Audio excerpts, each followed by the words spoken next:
So, I just finished City of Bones slightly sooner than I was expecting, and just... Hello there, fellow viewer, my name is Gabriel, and this is day 3 of my reading Shadowhunters for the first time vlog series.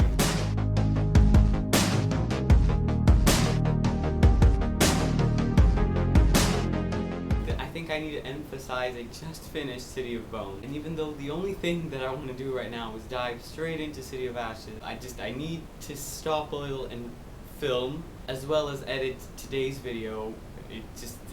It's tough, okay? It's getting really annoying, but the very big revelations, the very big oh my god moments happen while I'm reading late into the night when I really can't film anymore. So the first surprising thing that happened was that Hodge was actually working with Valentine towards breaking his curse. Now, I'm not gonna say I was too surprised. Hodge was always very fishy. Something about him didn't click, and there was this one particular scene that was almost meaningless. I don't even remember which one it was, but I just remember going, okay, that is just suspicious AF. So it's revealed that he only wanted to break his curse.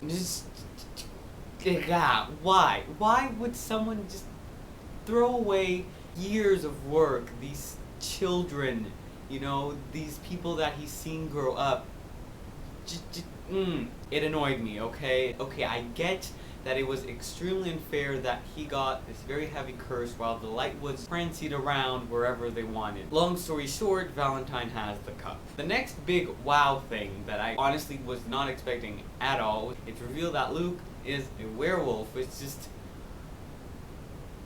wow. I knew that he was, you know, possibly very in the whole Shadowhunter thing, but I would never have guessed that he was a werewolf, and all I can think is, yes, I really want supernatural creature besides the Shadowhunters, of course, on our main cast. It makes things so much more fun, and I'm still holding out for when Simon gets turned, because, you know, I was expecting it to happen really early in the book. I thought we would immediately get Vampire Simon, but apparently not. It's also revealed that Clary and Jace are siblings, which, you know, I had previously hinted that I was spoiled for, which was true. I don't even remember where I saw it or when I read it or whatever, and I just stored that at the back of my mind. You know, okay, you know, it's gonna be years before I read the series, so I don't really need this. And it's basically confirmed, and it's just... This is going to be very interesting, because here's the thing. All through the Tumblr and the Twitter, even Instagram, I have never seen Clary shipped with anyone else other than Jace. It's always been Clary and Jace, and now they're siblings. I was not expecting this to be in the first book. Back of my mind, it was always there. Okay, they might be brother and sister, but I thought they were going to fall deeply in love and then find out that they're siblings, which was just crack everything. But apparently not, you know, but they still have feelings for each other, and I'm really interested to see where things pick up in City of Ashes, how their feelings either vanish or just come to a halfway middle point thing. I'm not sure. What I'm hoping happens is, you know, they stop loving each other in that sense, but find that they love each other in, you know, the brotherly and sisterly way that brothers and sisters do. So that is what I'm expecting. If they eventually end up in an incestuous relationship, you know, it's just, I don't know. I hope that doesn't happen. Honestly, I prefer not, you know. The final battle scene was something that I really liked. I thought that it was so great, so well written, really gripping. It was just so awesome. I wish we'd gotten a little more of the Forsaken versus the werewolves. I thought that was really cool. I also really thought Jace's attitude wasn't the most realistic, because he changes his mind on just, you know, a whim. And I get that it's a shock, but he just changes his mind like that. When Clary tells him that, you know, his father's a killer or whatever, she says something that makes him change his mind. And I just thought that that was just a little bit forced. I would have preferred to see Jace a little bit more hesitant about following his father blindly. Even though I've kind of grown to like him a tad more, it just, Jace isn't yet up there. He is slowly climbing the ladder, though. All throughout this final scene, I'm just going, oh my god, Alec. Oh my god, Alec. What the happened to Alec? So much so that, you know, in the epilogue, when she's going to the hospital, I'm just like, oh my god, it's Alec. It's Alec, isn't it? It's Alec.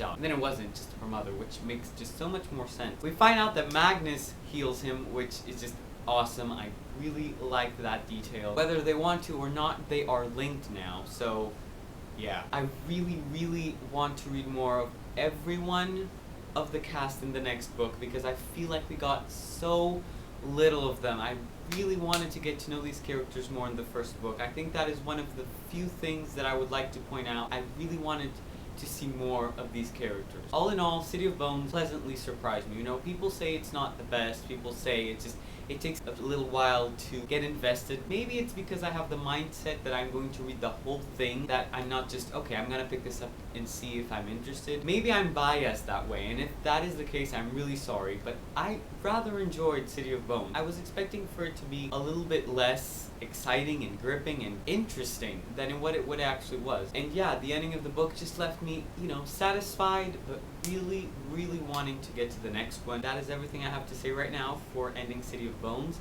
I plan on filming a review thing, kind of. You know, I would like to condense all of these thoughts into one video. I would also like to point out that I like Valentine as a villain, because I like it when villains, they have this cause and they're just completely blind to it. They think that they're right. Final battle between Luke and Valentine, when they're just fighting, Valentine is saying everything and he's genuinely believing everything that he says.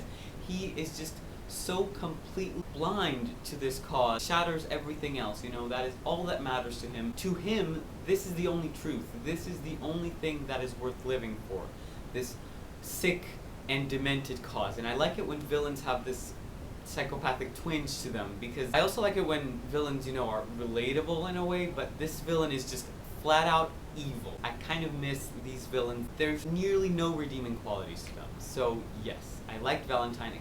I'm really anxious to see where everything goes now that Jace and Clary are fighting their dad. So yeah, I don't know when I will be able to update you, because practice is 3.5 freaking hours today, so I'm getting home kind of late, and I don't know if I'll be able to read that much. I still have to edit. I would like to film a review for City of Bones, so I'll see if I'll get to that. I will see you when I have something else to say. Okay, so I'm really sorry, but the only thing that I could think of when I got home from practice was sit down and read, and I completely forgot that I still needed to update you guys, so hence the night garments. So I'm really sorry. So I started City of Ashes earlier. I'm currently on page 60, and the only thing that I just really would like to say is something is up with Simon. That is literally the only point of focus that I have right now, honestly. Ever since that Dracula scene right at the beginning, I know, you know, something is off with him.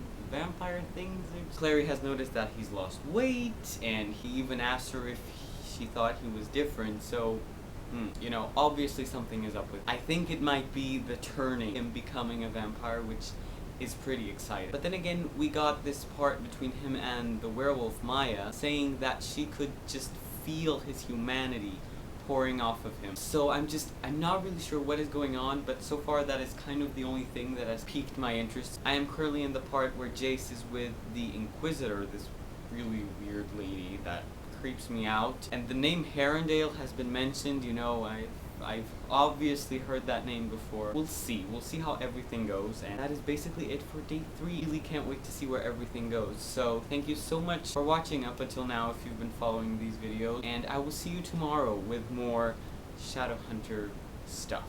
Goodbye.